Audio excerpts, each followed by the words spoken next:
Okay, g'day guys. My name is Wolffy and welcome back to the channel. Thanks for joining us, and today I'm going to show you a build that I've done using the Ford GT 2017 model. Now we're going to take this out to the Le Mans SAF WTC 700 track and do a bit of a money grind. So I'll give you a bit of a look at the bits and pieces. As far as the wheels are concerned, I've just used the stock wheels. Now you can't really change the rim size or rim width, but you can offset. So I've gone with the wide, considering I've got the wide body on the car. For aerodynamics, on the front end I've gone with the Type A front spoiler.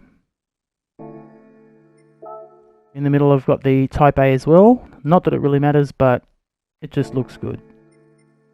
And for the rear wing, I've used the custom wing set at medium, Type 7. Once again, I don't think it really matters, but as long as you use the custom set, it should all work out fine.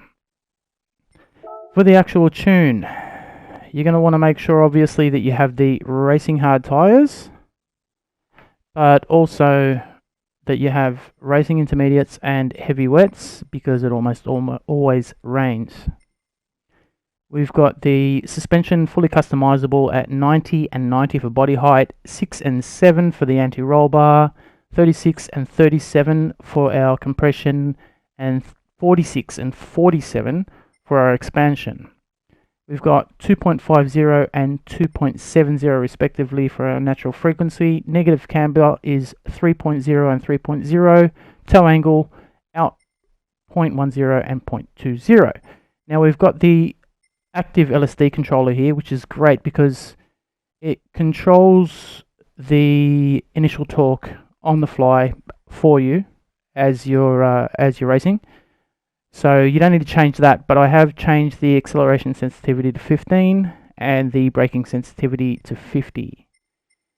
Now I've used the fully customizable manual transmission and set it at 320. It is a 7-speed.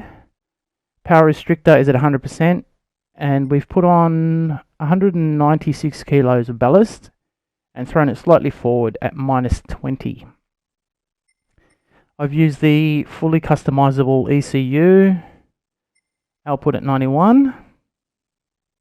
Rear downforce is at 298 and front downforce all the way down to 100. We've got the normal turbocharger. Anti-lag system is on, but only set at weak. Intercooler is normal. Air cleaner, normal. Silencer is at racing. Exhaust manifold normal. Obviously brakes are racing and racing for pads. And other than that, we've got the racing clutch and flywheel. Now I have done the bore up, engine balance tuning, polished the ports, and put the racing crankshaft on, as well as the first 4 stages of weight reduction, which is what allowed us to use that extra weight and throw it to the front and get the extra BP for the power. So that allowed us to get 727 brake horsepower at 1.304 tons, and the acceleration performance is actually pretty good on this car, and the control's pretty good as well. So it's very easy to take in and out of corners. It's very forgiving, and it's quite easy to throw around. If you do happen to give it a little bit too much into a corner, it's not too hard to catch. So you'll notice here I'm up into P18, 17, 16 under Dunlop, and then through into Forest. Now into Mulsanne, this is where the car starts to show its wares. If you can get a really good exit out of this corner, you can power out of it, and you'll be at 200 kilometers before you even hit the bend into Mulsanne, and you'll be at probably 300, maybe 310 kilometers an hour before the first chicane. So 300, yeah, 310 kilometers, and we're up in a P7. I've been, well, for this race anyway, I was short shifting a little bit. I was probably using about 70 or 80% of the rev range. I'll try and use as much tow as I can, so I'll get behind any car that I can and try and use any tow or any side tow that I can, just to get that little bit extra. Get into 7th gear as quick as possible and use as little fuel as possible, because there's a good chance that the rain will hold off for a little while and I might need 3 laps out of this first tank. So I'm up into P3 by the end of Mulsanne, and I'll take P2 and then P1.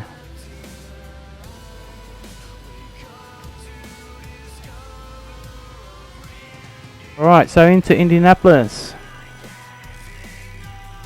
Now from here it's pretty much just a matter of trying to double down and get as much time as you can. You can really hug the corners in this car, and if you push it a little bit too much, it's not too hard to correct.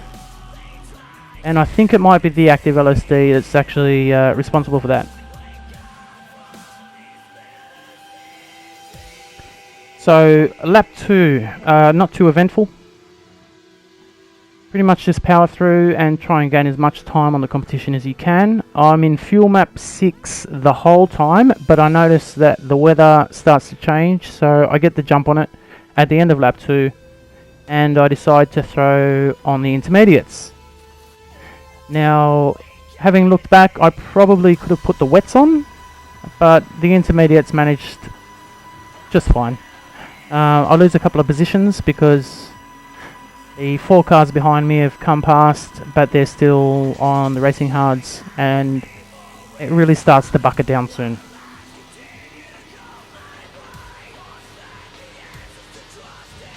Okay, so by the time I reach the end of Mulsanne, I'm back up into P3, and these guys are really struggling to stay on the road because they're on the racing hards, and as you can see with the wetometer on the left hand side, it's pretty wet, and here's evidence to prove it. Probably should have been on the lookout for that one. Not to worry though, obviously going to catch them pretty quick.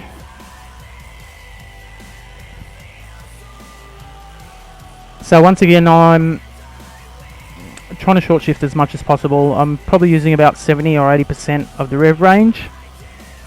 The guy that was in P1 decides once again to lose control, come off the road and re-enter dangerously, but thankfully that time he just missed me. He did give me a flash on the way up though, for good measure. So back into P1. And heading into pit straight here, it's just a matter once again of trying to build up that lead as much as possible while all these guys pit. So I've managed to do 2 laps on the hards and then 3 laps on the intermediates. All on fuel map 6. So I'm going to come in for the last time at the end of lap 5. Now the boys from WPR here are doing a great job. But I decided not to change the tyres this time. I had quite a bit of tyre left, as you can see. I could have changed over onto the racing hards, but decided not to. I just needed that little splash and dash to get me through the next 2 laps. If it rained a little bit longer, it could have quite easily have been 1 lap, and I could have done the weight. But yeah, that didn't eventuate, and it cleared up. So I had to do an extra 2 laps. I pretty much always fill up on my last pit stop, even if it takes me that little bit of extra 10 seconds. It means that you've got the extra fuel if you do have to go the extra lap. So basically, 2 laps later, I'm coming through. I've wasted an extra 1 minute and 37, so 31 minutes and 37 seconds for the win. If it had rained a little bit longer, I could have done the weight and I would have been coming in at 30 minutes exactly. And quite frankly, this car is capable of doing 8 laps. It's very, very powerful, especially down the straights. It controls well, and I think it's a really good option for SAF and a great moneymaker. So I hope you guys enjoyed that. If you did, press the like button, subscribe, and until next time, take care, guys. Bye.